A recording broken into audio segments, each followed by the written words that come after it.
Very good morning to all of you. कैसे हैं बच्चे? आई होप आप लोग बहुत अच्छे होंगे और आप लोगों का पढ़ाई बढ़िया चल रहा होगा।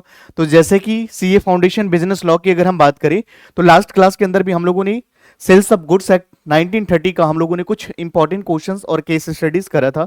आइए आज उसके सेकेंड यूनिट जो है उसके अंदर हम लोग कुछ और भी important questions and case studies को डिस्कस करने वाले हैं। तो आइए बिना टाइम वेस्ट किए हुए हम लोग स्टार्ट करेंगे अपनी क्लास को कि हम लोग क्या क्या कवर करने वाले हैं। चलिए देखेंगे।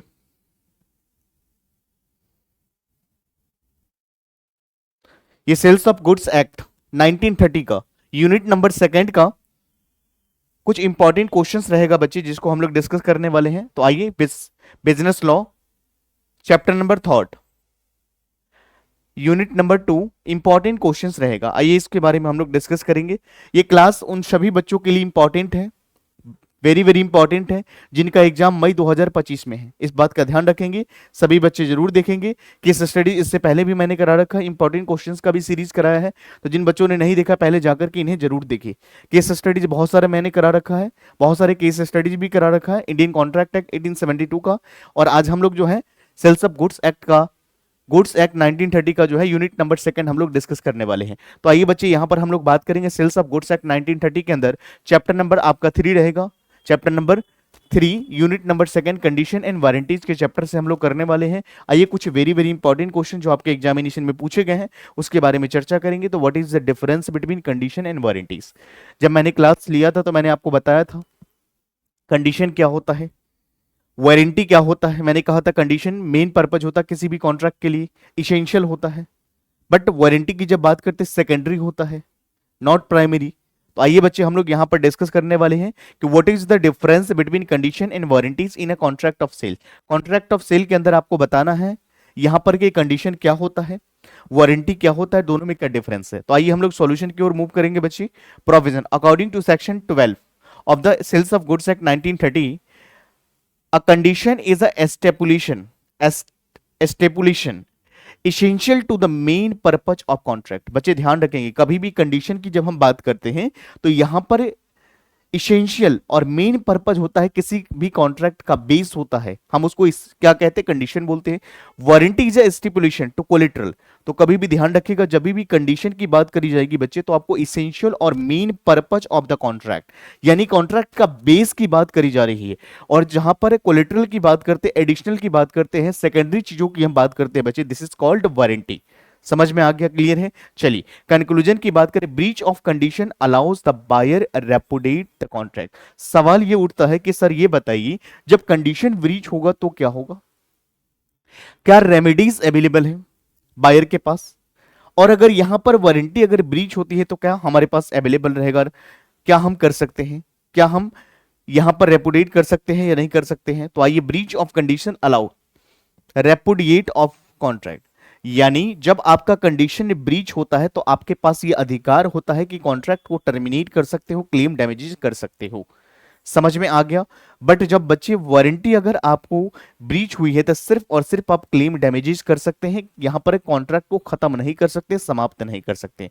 ध्यान रखिएगा, मैंने अभी जस्ट बताया कि जब भी हम कंडीशन की बात करते हैं, कंडीशन मेन पर्पज कॉन्ट्रैक्ट का होता है, यानी बेस मैं कह सकता हूं कि कॉन्ट्रैक्ट का बेस जिस बेस पर कॉन्ट्रैक्ट किया गया, दिस इज कॉल्ड कंडीशन की बात करी जाती है। जब कंडीशन ब्रीच होता है तो पार्टी जो यहां पर एग्रीव्ड पार्टी यानी बायर जो होते हैं उनके पास क्या अधिकार होता है, यानी आ कॉन्ट्रैक्ट को रेपुडिएट कर सकता है, कैंसिल कर सकता है और डैमेजेस भी रिसीव कर सकता है या बोथ कर सकता है। बट यहां पर कभी भी अगर वारंटी ब्रीच होती है बच्चे तो इस बात का ध्यान रखोगे आप कि कभी भी अगर यहां पर वारंटी अगर ब्रीच होगा तो यहां पर सिर्फ और सिर्फ क्लेम डैमेजेज ही कर सकेंगे आप, इस बात का ध्यान रखना है। समझ में आ गया? क्लियर है कॉन्सेप्ट? समझ में आ गया? क्लियर है कॉन्सेप्ट? चलिए बच्चे आइए हम लोग आगे बढ़ेंगे और उसके बाद हम लोग डिस्कस करने वाले हैं। आइए सेकेंड क्वेश्चन आपके स्क्रीन के सामने है बच्चे, हम लोग देखेंगे when can a breach of condition is treated as a breach of warranty. कौन से कंडीशन में ब्रीच ऑफ कंडीशन को ऐसा एज्यूम किया जाता है ब्रीच ऑफ वारंटी? तो आइए हम लोग देखने वाले हैं बच्चे, यहां पर कुछ पॉइंट्स गिवन है जो आईसीआई के मॉड्यूल से हमने कवर किया है। तो आइए सबसे पहले हम बात करते हैं प्रोविजन की। तो यहां पर as per section 13 of the act बोले तो 1930 act, breach of condition can be treated as breach of warranty. किस कंडीशन में ब्रीच ऑफ कंडीशन जो है ब्रीच ऑफ वारंटी का हिस्सा बन सकता है? हम लोग यहां पर कुछ फॉलोइंग केसेस के बारे में डिस्कस करने वाले हैं। तो यहां पर कुछ केसेस गिवन है बच्चे, जहां पर आपका ब्रीच ऑफ कंडीशन जो है वारंटी ट्रीट कर ली जाएगी, उसके बारे में समझते हैं। Voluntary waiver by buyer. जब वॉलंटरी यहां पर बायर ने अपने मर्जी से वेवर करा है, तो इस कंडीशन में आपका ब्रीच ऑफ कंडीशन जो है वारंटी का हिस्सा बन जा सकता है। एक बात का ध्यान रखेंगे, breach of condition is a treated as breach of warranty and not vice versa. ध्यान रखेंगे, तो ब्रीच ऑफ कंडीशन जो है ब्रीच ऑफ वारंटी का हिस्सा बन सकता है, लेकिन ब्रीच ऑफ वारंटी कभी भी ब्रीच ऑफ कंडीशन नहीं बनेगा। इस बात का विशेष ध्यान रखना है। ये कौन से केसेस में? वॉलंटरी वेवर बाय बायर, जब बायर अपने मर्जी से इसको मान लेता है ब्रीच ऑफ, अगर एज्यूम कर लेता है, वेव अप कर लेता है, तो उस कंडीशन में आपका ब्रीच ऑफ कंडीशन जो है वारंटी का हिस्सा बन सकता है। उसके बाद election to treat it is a warranty. अगर यहां पर ये एज्यूम किया गया है कि वारंटी है, acceptance of goods in non separable contract, goods को आप एक्सेप्ट कर रहे हो क्योंकि गुड्स सेपरेट नहीं कर सकते हो, उस कंडीशन में आपका कंडीशन वारंटी का हिस्सा बन सकता है। Legal excuse for non performance. बच्चे यहां पर लीगल आप एक्सक्यूज दे रहे हो फॉर नॉन परफॉर्मेंस, यानी परफॉर्मेंस नहीं करे हो। तो कंक्लूजन की बात करें, in such cases the buyer can only claim damages. बच्चे ध्यान रखेंगे, यहां पर सिर्फ और सिर्फ डैमेजेज ही रिसीव कर सकते हैं, can not cancel the contract. समझ में आ गया? क्योंकि ब्रीच ऑफ कंडीशन को आपने क्या माना है? वारंटी माना है। तो वारंटी के केस में मैंने बताया कि क्लेम डैमेजेज ही सिर्फ कर सकते हो, कॉन्ट्रैक्ट को रेपुडिएट नहीं कर सकोगे आप।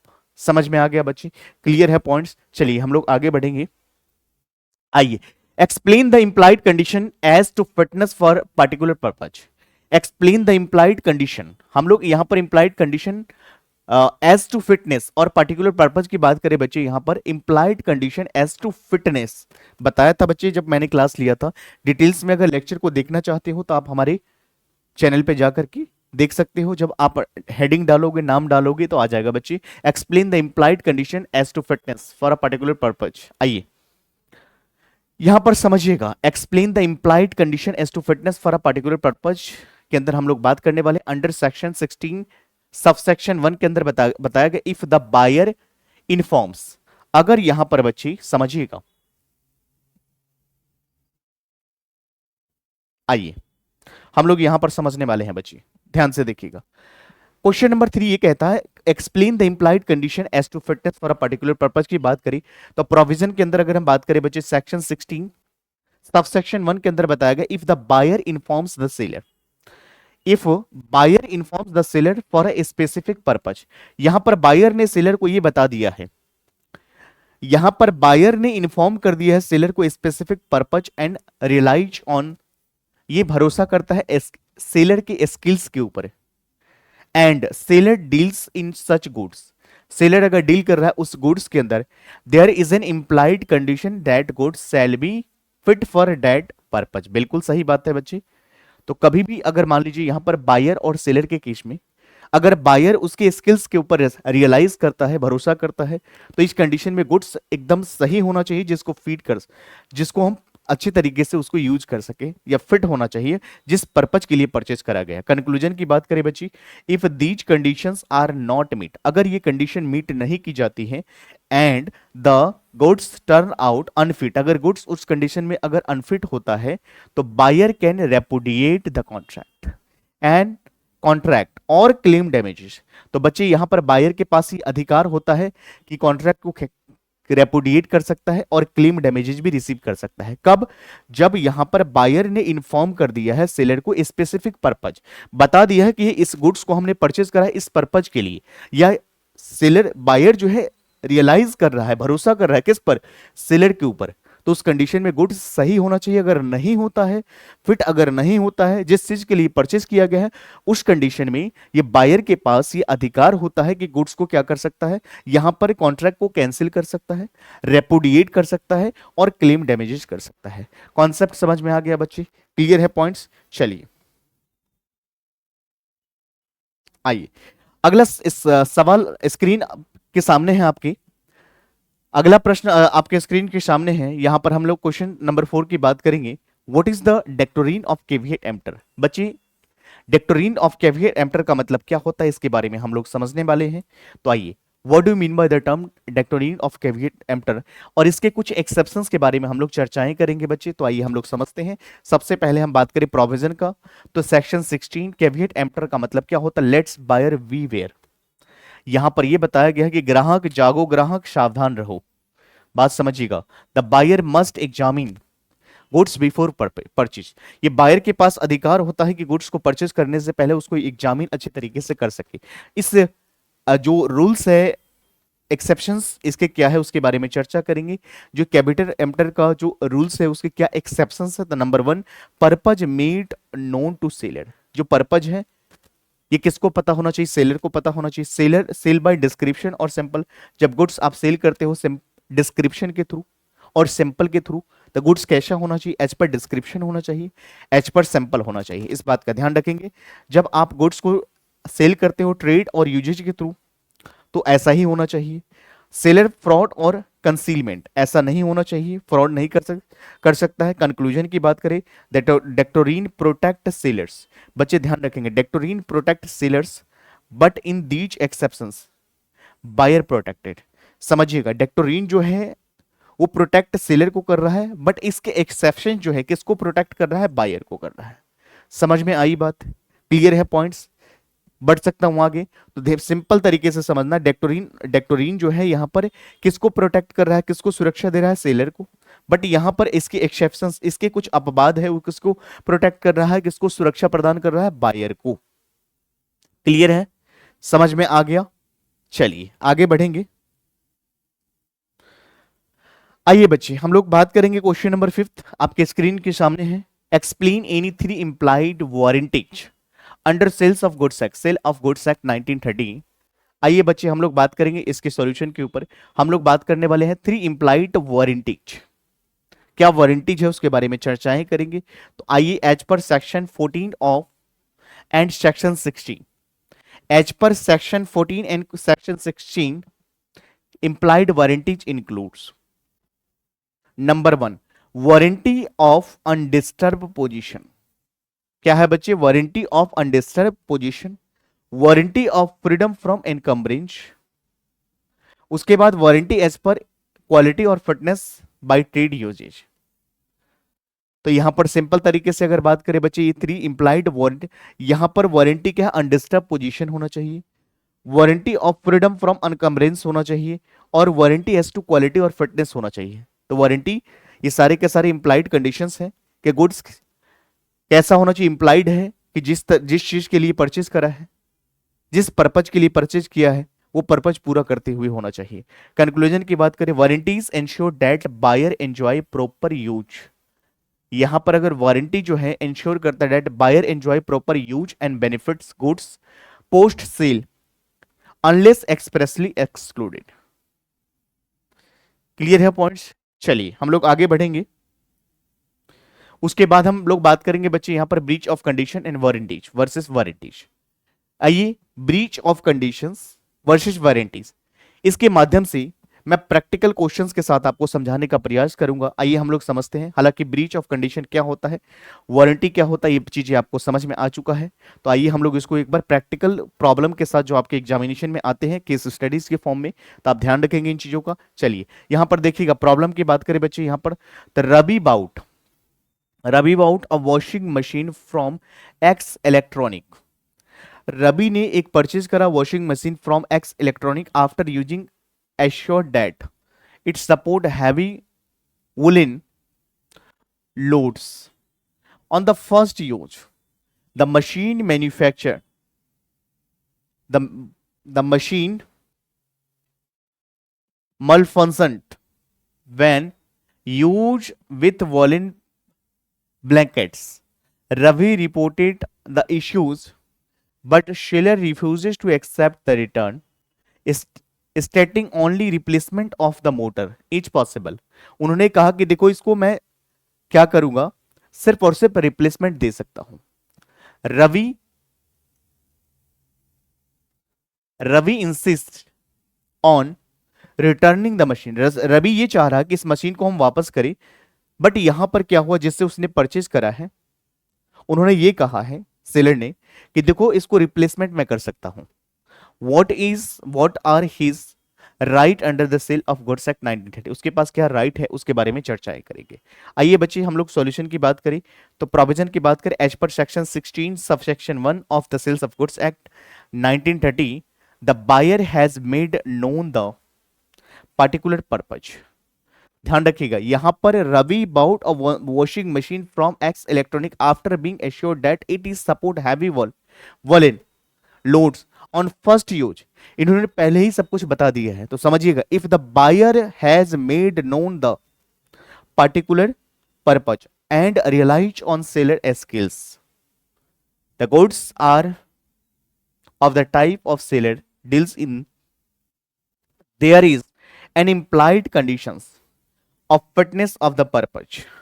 The seller's assurance made fitness essential to the contract. A motor replacement does not fulfillment buyer intended purpose.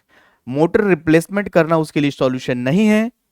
तो यहां पर कंक्लूजन की बात करें, ब्रीच ऑफ कंडीशन, बच्चे यहां पर ब्रीच ऑफ कंडीशन हुआ है क्योंकि इसने परचेज करते समय ये चीजें बताया था, उसका बेस इस यही था, इसी बेस पर उसने कॉन्ट्रैक्ट करा, बट वो बेस ही फुलफिल नहीं हुआ।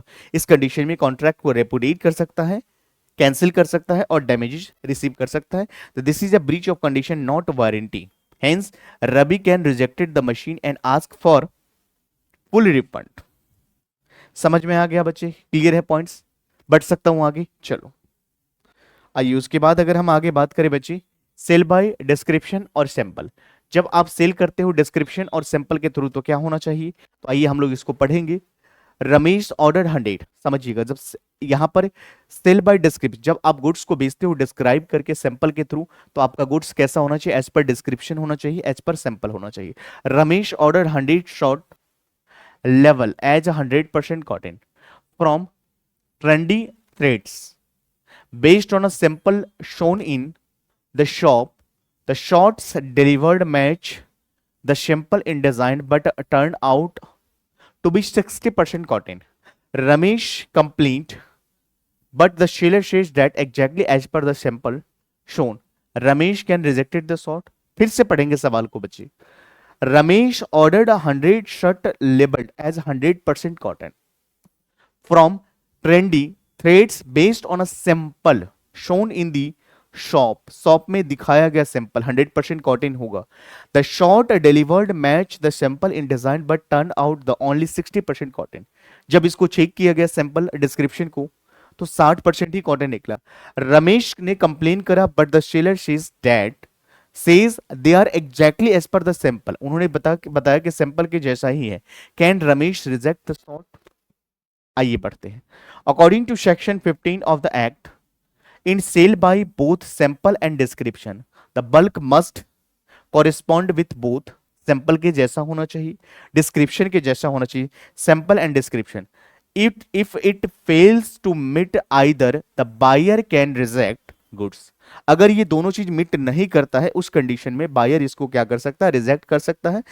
Hair the goods match the sample but fail to meet the description. Sample से तो मैच करा बट डिस्क्रिप्शन से मैच नहीं करा, यानी 100% कॉटन नहीं है बची, तो उस कंडीशन में क्या होगा, conclusion, Ramesh has legal right to reject the short and breach of condition, breach of implied condition as to description even if the sample match। Sample match करने से काम नहीं चलेगा, सैंपल के साथ साथ डिस्क्रिप्शन भी मैच करना पड़ेगा, क्योंकि जब गुड्स अगर सेल किया जाता है, परचेज किया जाता है कहां पे, जब सेल डिस्क्रिप्शन और सैंपल के थ्रू गुड्स को अगर बेचा जाता है तो गुड्स सैंपल के जैसा होना चाहिए और डिस्क्रिप्शन के जैसा होना चाहिए 100%, तभी ये वैलिड माना जाएगा। आई होप ये प्रैक्टिकल प्रॉब्लम आपको समझ में आ गई होगी। तो चलिए हम लोग आगे बढ़ेंगे बच्चे। आइए अगला सवाल आपके स्क्रीन के सामने है, condition as to merchantability quality का मतलब क्या होता है इसके बारे में समझते हैं। Deepika buys a hair straightener from beauty appliances store after one use. The device short circuits and causes a mild electric shock.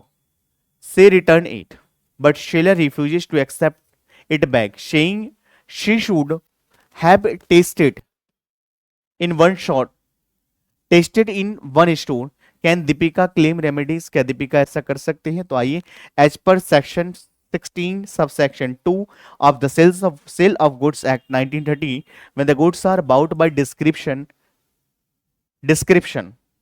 from a seller who deals in such goods, there is an implied condition that the goods must be mercantile quality. Even if the buyer examines the goods, latent defect not discoverable by normal examination are still the seller responsibilities. बच्चे यहाँ पर normal तरीका से buyer, if even if the buyer examine the goods, यहां पर buyer क्या कर रहे हैं, उसको सैंपल के साथ मैच तो कर रहे हैं, बट यहां पर कुछ ऐसे डिफेक्ट होते हैं जिसको वो पता नहीं लगा पाते हैं, यानी नॉट डिस्कवरेबल, नॉर्मल एग्जामिनेशन के थ्रू उसे फाइंड आउट नहीं किया जा सकता है, are still the seller responsibility. तो बच्चे यहां पर सेलर की रिस्पॉन्सिबिलिटी बनती है, क्योंकि सारा चीज तो बायर को नॉलेज में नहीं होता है। तो Deepika can reject the product and claim damages, the product was not merchantable quality और failed the its basic utility. तो यहां पर बेसिक यूटिलिटी को फुलफिल नहीं कर रहा है, इस कंडीशन में ये क्या कर सकते हैं, इसको वापस कर सकते हैं। समझ में आ गया बच्चे, क्लियर है पॉइंट्स? आइए हम लोग बात करेंगे अगला सवाल जो आपके स्क्रीन के सामने है, buyers right in sale by sample. जब सेल किया जाता है गुड्स को सैंपल के थ्रू, तो बायर के पास क्या अधिकार होता है, आइए उसके बारे में चर्चाएं करेंगे। A contract was made between, a contract was made between Mr. N. A contract was made between Mr. N and wholesaler to supply 5 kg of basmati rice based on sample. A contract was made between the Mr. N and wholesaler. तो यहां पर N और wholesaler के बीच में contract हुआ है, supply करना है 500 kg of basmati rice based on sample. Upon delivery, Mr. N observed that through the bulk match the sample, the grains had fall, a smell which was not noticeable earlier. The seller refuses any responsibility, saying the sample was accepted. The right touch Mr. N. क्या mister N के पास अधिकार है? तो solution की बात करिए, provision under section 17 of the sales of goods act 1930, a sale by sample includes, क्या क्या चीजें कवर की जाती हैं, इंप्लाइड कंडीशंस। आइए हम लोग समझते हैं, under section 17 of the sale of goods act 1930, sale by sample includes implied conditions. क्या क्या कंडीशन इंप्लाइड है? तो bulk shall correspond with the sample, bulk कैसा होना चाहिए बच्ची, कॉरिस्पॉन्ड होना चाहिए, सैंपल के थ्रू होना चाहिए, समझिएगा इस बात को। और buyer gets a chance to compare, buyer के पास ये अधिकार होना चाहिए कि गुड्स को सैंपल के साथ कंपैरिजन कर सके। और उसके बाद goods must be free from latent defect, goods में हर चीज जो यहाँ पर है लेटेंट डिफेक्ट, जो डिफेक्ट बाद में पता चलता है, उन सभी चीजों से फ्री होना चाहिए। Here the fall smell is a latent defect that was not detectable in the sample, sample के टाइम पे उसको फाइंड आउट कर नहीं सकते हैं। द प्रोडक्ट इज अनमर्केंटेबल, यानी गुड्स मर्केंटेबल क्वालिटी का नहीं है। Conclusion, mister N can reject the entire lot, claim damages condition as to quality and fitness was violated. तो ये किस चीज को वायोलेट कर रहा है, किस प्रिंसिपल को वायोलेट कर रहा है? तो quality as to fitness and was violated. समझ में आ गया? तो अगर इन चीजों को, अगर यहां पर जो है quality condition as to quality और फिटनेस को अगर फुलफिल नहीं कर रहा है, इस कंडीशन में क्या कर सकते हैं हम, एंटायर गुड्स को रिजेक्ट कर सकते हैं और डैमेजेस हम रिसीव कर सकते हैं। समझ में आ गया बच्चे, क्लियर है पॉइंट्स? चलिए उसके बाद अगला इस सवाल आपके स्क्रीन के सामने, caveat emptor and it exceptions. हालांकि इसके बारे में हम लोगों ने चर्चा करा है, बट आइए इसको समझते हैं। Mister Jatin purchase a Prestige pesticide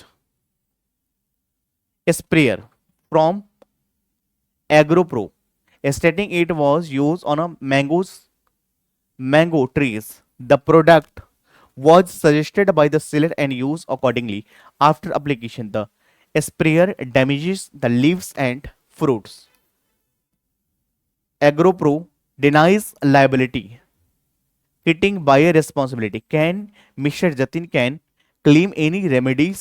तो चलिए प्रोविजन की बात करें, under section 16 subsection 1 and exception to the caveat emptor, when the buyer makes known the when the buyer makes known the purpose and relies on seller's judgment, there is an implied condition that the goods shall be reasonably fit for a specified use. तो यहां पर ध्यान रखेंगे, under section 16 subsection 1 of the exception of caveat emptor, when the buyer makes known the purpose and relies on seller judgment, तो यहां पर buyer भरोसा कर रहा है सेलर के जजमेंट के ऊपर, there is an implied condition that the goods shall be reasonably fit for a specific use, उस कंडीशन में गुड्स ऐसा होना चाहिए जो जिस चीज के लिए परचेज करा गया है. आइए, Jatin clearly conveys the purpose and relies on seller advice. Jatin यहां पर भरोसा कर रहा है सेलर की जो स्किल्स है उसके ऊपर. तो यहां पर fulfilling all the exceptions to the caveat emptor's rule. Conclusion, Jatin is entitled to reject the goods and claim compensation the sprayer failed to fulfil the implied condition for of the fitness. तो इस चीज को क्या करा है, breach करा है. I hope आपको ये समझ में आ गया होगा बच्चे, क्लियर है पॉइंट्स. चलिए, तो इस तरह से मैंने यूनिट नंबर सेकंड में आज के क्लास के अंदर हम लोगों ने यहाँ पर कंडीशन एंड वारंटीज के चैप्टर से कुछ इंपॉर्टेंट क्वेश्चंस मैंने आप लोगों को कराया. बाकी अगले यूनिट में और भी हम लोग लेकर के आने वाले हैं अनपेड शेलर के अंदर. उस चैप्टर से कौन कौन से क्वेश्चंस बन सकते हैं आपके एग्जामिनेशन के अंदर, उसके बारे में भी हम लोग डिस्कस करेंगे. तो यहाँ तक आप लोग जो है रिवाइज करेंगे. बाकी मैंने डिटेल्स लेक्चर पूरे ही मैंने CA foundation business law complete syllabus मैंने अपने चैनल पे अपलोड किया हूं. तो जिन बच्चों ने नहीं देखा है पहले उसको जाकर के वॉच करें, केस स्टडीज की प्रैक्टिस करें, और इस तरह से आप एक सीए फाउंडेशन में बिजनेस लॉ को एक अच्छे तरीके से आप प्रिपेयर कर सकते हो. बाकी मिलते हैं अगले यूनिट के साथ. यहां तक आप लोग रिवाइज करोगे. Thank you so much, take care.